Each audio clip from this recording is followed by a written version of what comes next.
tầm ba thầy là một dọc bù nó mà từ bên qua đây là lên sao làm tô rồi bỏ lên từ cái kia đó như một tịch mặt to đồng bò to bò cho mỗi nữa phải không bay đúng không trời ơi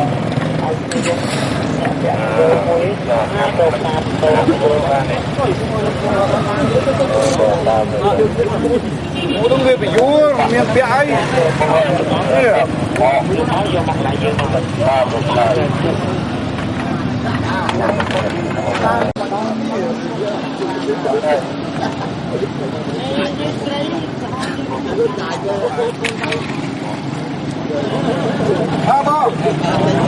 dùng máy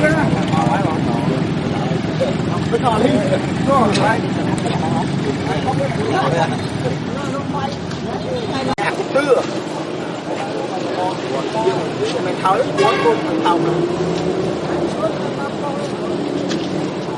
đây phải là cái đây ở con này cũng là này nào đấy không?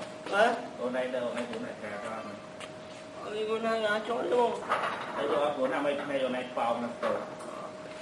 Anh đi ba đi mấy Hả? đi ba đi mấy đi? Có ai bốc vào cái mấy nhỉ? Tôi cũng mua chút nữa đấy. Rồi. À đấy nó bị bốc sao làm cơ giờ.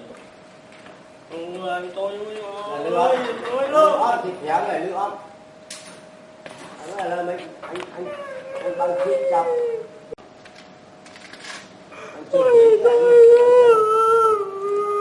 đơn giấy mấy số ngoài thế đấy từ bác nói về chìa bài nó không được gì